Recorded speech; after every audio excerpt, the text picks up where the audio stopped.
Hello friends, எல்லோருக்கும் வணக்கம். Welcome to young investor channel. Actually last markets பார்த்துருப்பீங்க. Market பார்த்தீங்கன்னா நெகட்டிவ்ல தான் இருந்துச்சு. ஸோ நிஃப்டி 24,677 பாயிண்ட்ஸில் க்ளோஸ் ஆயிருக்கு. 30 points negative. Sensex 81,709 points, 56 points negative. Nifty bank 53,509 points, கிட்டத்தட்ட 94 points negative. Nifty IT 90 points negative. 44,716 points அந்த ரேஞ்சில் மார்க்கெட் க்ளோஸ் ஆயிருக்கு nifty IT. Next FIs data எடுத்து பார்த்தீங்கன்னா எஃப்ஐஎஸ் 1,830 கோடிக்கு நெட் செல்லாக சார்ந்திருக்காங்க. எஃப்ஐஎஸ் டிஎஸ் பார்க்கும்போது 1,659 கோடிக்கு நெட் பையாக சார்ந்திருக்காங்க. நேற்று எஃப்ஐஎஸ் 8,539 கோடிக்கு வாங்கினாங்க. ஆனால் அன்றைக்கி பார்த்தீங்கன்னா 1,830 கோடிக்கு நெட் செல்லாஸாக இருக்கிறாங்க. ஸோ மோராட் இது லாஸ்ட் மார்க்கெட் அப்டேட்ஸ். ஃபஸ்ட்டு பார்த்தீங்கன்னா இந்த எல்ஜி எலக்ட்ரானிக்ஸ் ஐபிஓ வர போகிறாங்க அப்படின்னு சொல்லி நிறைய நம்ம டிஸ்கஸ் பண்ணியிருந்தோம். ஸோ இப்போ ஆக்சுவலி அவங்க என்ன பண்ணியிருக்காங்கன்னா டிராஃப்டட் ஹியரிங் ப்ராஸ்பெக்ட்ஸ் அந்த ஃபைல் எல்லாமே பார்த்தீங்கன்னா ஐபிஓக்கு அவங்க ஃபைல் பண்ணியிருக்காங்க. ஸோ ஐபிஓ மூலம் மட்டும் 15,000 கோடி அவங்க ரைஸ் பண்ண போகிறாங்க அப்படின்னு சொல்லியிருக்காங்க. ஸோ கிட்டத்தட்ட அந்த ஐபிஓவில் 10.18 crore ஷேர் பார்த்தீங்கன்னா விற்க இருக்கிறாங்க அப்படின்னு சொல்லியிருக்காங்க. ஸோ எல்ஜி எலக்ட்ரானிக்ஸ் இந்தியா இவங்க 15% பார்த்தீங்கன்னா அந்த ஐபிஓக்கு வேண்டி ஸ்டேக் டைல்யூட் பண்ணுறாங்க. அது மட்டும் இல்லாமல் அந்த ஐபிஓ அமெரிக்கன் வேல்யூவில் பார்க்கும்போது $1.8 billion ரைஸ் பண்ணுறாங்க. ஸோ இதில் இந்த ஐபிஓவில் அவங்க ஃபண்ட் ரைஸ் பண்ணுறாங்க 15,000 கோடி. 5,000 கோடி என்ன சொல்கிறாங்கன்னா நாங்கள் இந்தியாவில் ஒரு 3rd ஃபேக்ட்ரி போடுறதுக்கு அதில் இன்வெஸ்ட்மெண்ட் பண்ணுவோம். ஸோ இந்த லோக்கலில் சப்ளையை பார்த்தீங்கன்னா இன்க்ரீஸ் பண்ணுறதுக்கு அது வேண்டி அந்த ஃபேக்ட்ரியில் இன்வெஸ்ட்மெண்ட் பண்ணுவோம் அப்படின்னு சொல்லி 3rd ஃபேக்ட்ரி இந்தியாவில் போடுறதுக்கு இன்வெஸ்ட்மெண்ட் பண்ணுவோம் அப்படின்னு சொல்லியிருக்காங்க. ஸோ மோராட்டு அந்த பேப்பர்ஸ் எல்லாமே ஃபைல் பண்ணியிருக்காங்க ஐபிஓக்கு. ஸோ மேபி இவங்களும் பார்த்தீங்கன்னா விரைவில் ஐபிஓ வராங்க, 15,000 கோடி ரைஸ் பண்ணுறாங்க. ஸோ மோராடு எல்ஜி எலக்ட்ரானிக்ஸை பொறுத்த வரைக்கும் அப்டேட்டு. நெக்ஸ்ட் பார்த்தீங்கன்னா ஐடிசி இன்னைக்கு ஃபோக்கஸில் இருக்குமா அப்படின்னு சொல்லி பார்த்தேன். கடைசியில் பார்த்தா 471 தான் க்ளோஸ் ஆயிருக்கு. பெரிய அளவில் மூமெண்ட்ஸ் இல்லை. ஐடிசியை நான் ஏன் ஃபோக்கஸ் பண்ணி பார்த்தேன்னா நேற்று நம்ம டிஸ்கஸ் பண்ணியிருந்தோம் மார்னிங் வீடியோவில். ஐடிசி பார்த்தீங்கன்னா ஒரு 4,000 எஃபிஓஸ் சப்போர்ட் பண்ண இருக்கிறாங்க. அதாவது ஃபார்மர்ஸ்ட் டேரெக்டாகவே ப்ராடக்ட்ஸ் கலெக்ட் பண்ணுறது. ஸோ அது மட்டும் இல்லாமல் இவங்களோட அக்ரிடெக் சூப்பர் ஆப் ஒன்று வச்சுருக்காங்க, ஐடிசி மார்ஸ் அப்படிங்கிற ஒரு ஆப்பு. அது மூலம் மட்டும் இந்த அக்ரிகல்ச்சர் குறித்தான டேட்டாஸு, சீட்ஸு விற்கிறது, நெக்ஸ்ட்டு பார்த்தீங்கன்னா கிளைமேட் இதெல்லாமே கொடுக்குறது. ஸோ இந்த கிளைமேட் செஷன் அது எல்லாமே கொடுக்குறது. இந்த மாதிரிப்பட்ட சில ஃபியூச்சர்ஸ் எல்லாமே அந்த ஆப்பில் வச்சுருக்காங்க. ஸோ ஃப்ரூட்ஸ், வெஜிடபிள்ஸ் இது எல்லாமே பார்த்தீங்கன்னா டேரெக்டாட்டு ஃபார்மர்ஸ் கல்டிவேட் பண்ணுறது இது கலெக்ட் பண்ண மாதிரி. ஸோ ஓவராலாக அவங்க என்ன சொல்கிறாங்கன்னா நாங்கள் இந்த ஆப் மூலமாட்டு 10 மில்லியன் ஃபார்மர்ஸ் வரைக்கும் பெனிஃபிட் அடைவாங்க 2030 அப்படின்னு சொல்லியிருந்தாங்க. ஆனால் அன்றைக்கி ஸ்டாக் ப்ரைஸில் பெரிய அளவில் மூவ்மெண்ட்ஸே இல்லை. 471 ஃப்ளாட் பாசிட்டிவ் ட்ரெண்டில் தான் இருந்துச்சு. பட் நான் எக்ஸ்பெக்ட் பண்ண லெவல் மேலே போகல. ஸோ ஐடிசி இறங்க ஆப்பர்ச்சுனிட்டி யூஸ் பண்ணிக்கோங்கிறது என்னோட கருத்து. பேடிஎம் ஒரு அப்டேட் கொடுத்துருந்தாங்க. அந்த பேல பார்த்தீங்கன்னா நியர்லி ஒரு $250 million ஸ்டேக் சேல் பண்ண போகிறோம் அப்படின்னு சொல்லி பேடிஎம் ஜப்பான் பேஸ்டு பேல நாங்கள் விற்க போகிறோம் அப்படின்னு சொல்லியிருந்தாங்க. ஸோ இப்போ அந்த ஸ்டேக் சேலுக்கு அவங்களோட போர்டு இப்போ அப்ரூவல் கொடுத்துருக்காங்க அப்படின்னு சொல்கிறாங்க. ஸோ இது பார்த்தீங்கன்னா பேடிஎம் கொடுத்த அப்டேட்டு. நெக்ஸ்ட் பார்த்தீங்கன்னா அந்த நியூ டிமேட் அக்கௌண்ட் ஓப்பன் ஆகுறது பார்த்தீங்கன்னா ஒரு 7 month லோவை டச் பண்ணியிருக்கு அப்படின்னு சொல்கிறாங்க. ஸோ அந்த சார்ட்டை பார்த்தாலே உங்களுக்கு தெரியும், ஜான்வரியில் கிட்டத்தட்ட 46 லட்சம் மேலே டிமேட் அக்கௌண்ட் ஓப்பன் ஆயிருக்கு. ஸோ ஏப்ரலில் அது ஒரு குறைஞ்சிருக்கு. ஏப்ரலில் 30 லட்சத்துக்கு மேலே டிமேட் அக்கௌண்ட் ஓப்பன் ஆயிருக்கு. நியர்லி 30.73 lakhs இருக்குது. ஆனால் மேலேருந்து பாருங்கள், மேலே 36.01 lakh. அதுக்கப்புறம் பார்த்தீங்கன்னா June, July, August, September, October இதில் எல்லாமே இன்க்ரீஸ்மெண்ட் இருக்குது. ஆனால் அக்டோபரில் ஒரு அடி விழுந்திருக்கு, டிப்பாக இருக்குது. இந்த 4 மாதத்தை கம்பேர் பண்ணும்போது ஜூன்லேருந்து செப்டம்பருக்கு அப்புறம் அக்டோபரில் ஒரு டிப்பாக இருக்குது.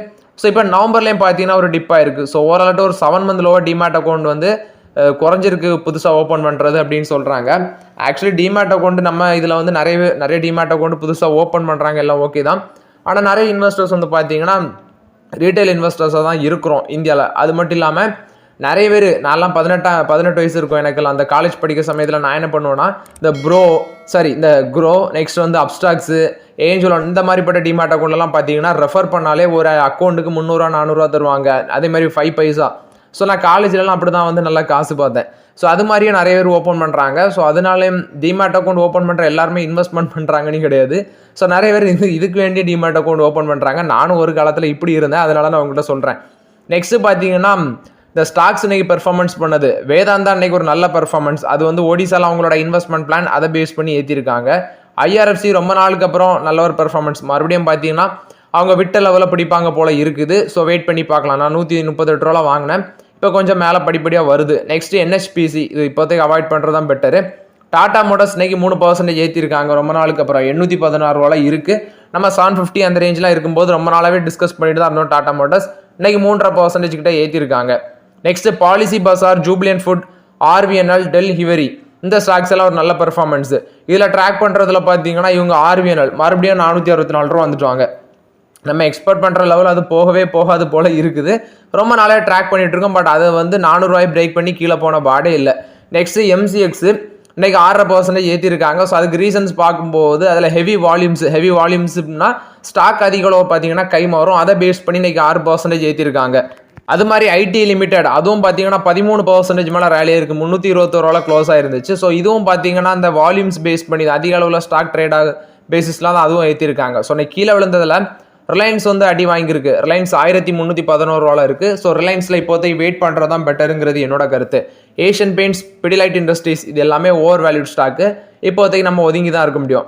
மிட் கேப்பில் Tata communication, SRF, SBI card, Torrent power இது எல்லாமே மிட் கேப்பில் அடி வாங்கியிருக்காங்க.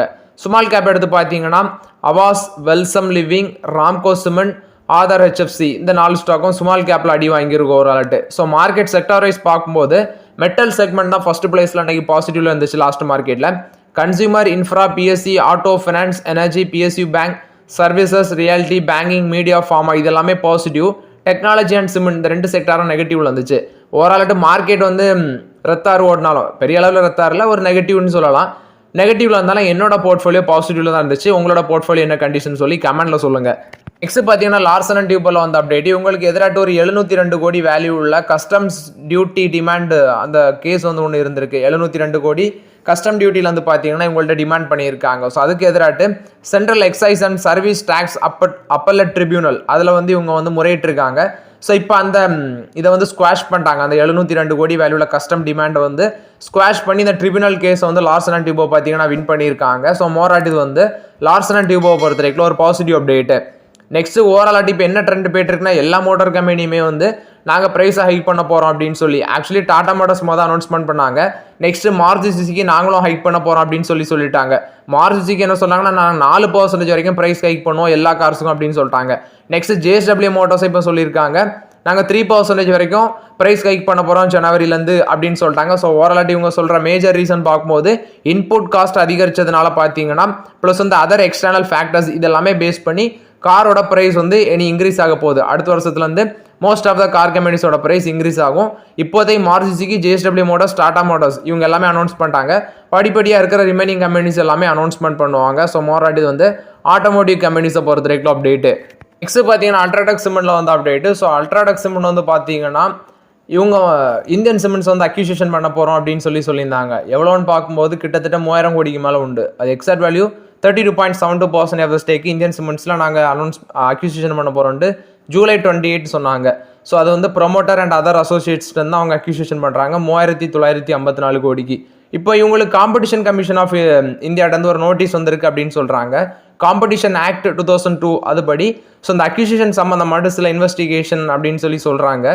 ஸோ அந்த இன்வெஸ்டிகேஷன் சம்மந்தமாக இவங்களுக்கு நோட்டீஸ் வந்திருக்கு. ஸோ அந்த நோட்டீஸ் காலுக்கு வந்து பார்த்தீங்கன்னா இவங்க 15 நாட்களுக்குள்ளே ரெஸ்பாண்ட் பண்ணணும் அப்படின்னு சொல்லியிருக்காங்க. இது வந்து அல்ட்ராடெக் சிமெண்ட்ல வந்து அப்டேட்ஸு. கனரா பேங்க் கொடுத்த அப்டேட்டு இவங்களுக்கு RBIயோட அப்ரூவல் கிடச்சிருக்கு. Canara Robeco AMC, Canara HSBC life insurance இது வந்து பார்த்தீங்கன்னா IPOவில் வந்து டைவர்ஸ் பண்ணுறதுக்கு ஸோ IPOவில் ஸ்டேக் டைவர்ஸ்மெண்ட் பண்ணுறதுக்கு இப்போ ஓவரால் வந்து பார்த்தீங்கன்னா RBI வந்து அப்ரூவல் கொடுத்துட்டாங்க அப்படின்னு சொல்கிறாங்க. ஸோ கனரா பேங்கும் பார்த்தீங்கன்னா அடுத்த வருஷம் அவங்களோட 2 சப்சிடியை லிஸ்ட் பண்ணதுக்கு பிளான் போட்டிருக்காங்க. ஸோ இப்போ என்ன நடக்க போகுது, இவங்க வந்து ஒரு கம்பெனியில் கனரா ரோபோகோ அசட் மேனேஜ்மெண்ட்டில் 13% ஸ்டேக்கும் கனரா HSBC லைஃப் இன்சூரன்ஸில் வந்து 14.5% ஸ்டேக் டைல்யூட் பண்ண இருக்கிறாங்க அப்படின்னு சொல்கிறாங்க. ஸோ மோராட் இது வந்து பார்த்தீங்கன்னா கனரா பேங்க் கொடுத்த அப்டேட்டு. இந்த கனரா பேங்க்ட்டு வந்து மட்டுமே அடுத்த வருஷம் 2 IPO வர இருக்குது.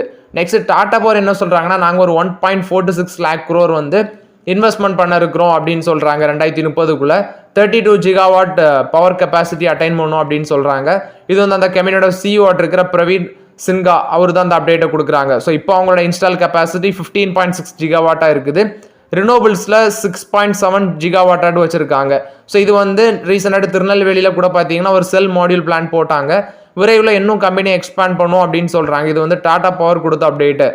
சிஎட் கொடுத்த அப்டேட்டு. சிஎட் பார்த்தீங்கன்னா கேம்சோஸ் அப்படிங்கிற ஒரு கேம்சோஸ் ஆஃப் ஹைவே டயர்ஸ் இதை வந்து அக்யூசியேஷன் பண்ணியிருக்காங்க.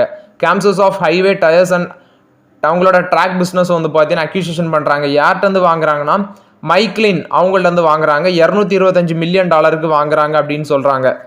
கலண்டர் இயர் 23ல பார்க்கும்போது இந்த கம்பெனியோட பிஸ்னஸ் ரெவன்யூ பார்க்கும்போது $213 மில்லியன் இருக்குது இந்த கேம்சோ பிராண்ட்லேருந்து. ஸோ இவங்களுக்கு வந்து பார்த்தீங்கன்னா 2 state of the art manufacturing facility வச்சுருக்காங்க. எக்யூப்மெண்ட் டயர்ஸ், நெக்ஸ்ட் வந்து tracks, strong equity and market position வந்து பார்த்தீங்கன்னா இவங்களுக்கு யூரோப்பில் இருக்குது, நார்த் அமெரிக்கனில் இருக்குது, நெக்ஸ்ட் ஓஇ செக்மெண்ட்லேயும் உங்களுக்கு இருக்குது அப்படின்னு சொல்கிறாங்க. ஸோ இவங்க வந்து பார்த்தீங்கன்னா இப்போ சிஎட் வந்து இந்த கம்பெனி அக்யூசிஷன் பண்ணியிருக்காங்க. இது வந்து சிஎட்டுக்கு ஒரு பாசிட்டிவ் அப்டேட்டாக இருக்குது. டாடா பவர் என்ன சொல்கிறாங்கன்னா, நாங்கள் 2030க்குள்ள வந்து 1 லட்சம் கோடி ரெவன்யூ வந்து எக்ஸ்பெக்ட் பண்ணுறோம் அப்படின்னு சொல்கிறாங்க. அதாவது 1 லட்சம் கோடி ரெவன்யூ வந்து நாங்கள் எக்ஸ்பெக்ட் பண்ணுறோம் அப்படின்னு சொல்கிறாங்க. ஸோ அது மட்டும் இல்லாமல் 2030 எங்களோட ப்ராஃபிட் 10,000 கோடியாக இருக்கும் அப்படின்னு சொல்கிறாங்க. அது ஈக்குவலோட்டு பார்த்தீங்கன்னா உங்கள் கேபிட்டல் எக்ஸ்பெண்டிச்சர்லாம் ஸ்பெண்ட் பண்ணுவாங்க. அப்போ தான் இவங்க எக்ஸ்பெக்ட் பண்ணுறது நடக்கும். இது மோராலட்டு டாடா பவரில் வந்து overall updates.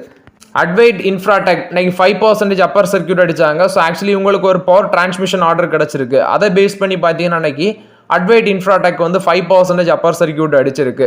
So okay friends, actually இந்த வீடியோவில் சில இம்பார்ட்டன்ட் அப்டேட்ஸ் எல்லாமே டிஸ்கஸ் பண்ணோம். அந்த வீடியோ உங்களுக்கு பயனுள்ளதாக இருக்குன்னு நினைக்கிறேன். பயனுள்ளதாக இருந்துச்சுன்னா லைக் பண்ணுங்கள், சப்ஸ்கிரைப் பண்ணுங்கள், கமெண்ட் பண்ணுங்கள். Okay friends, thank you.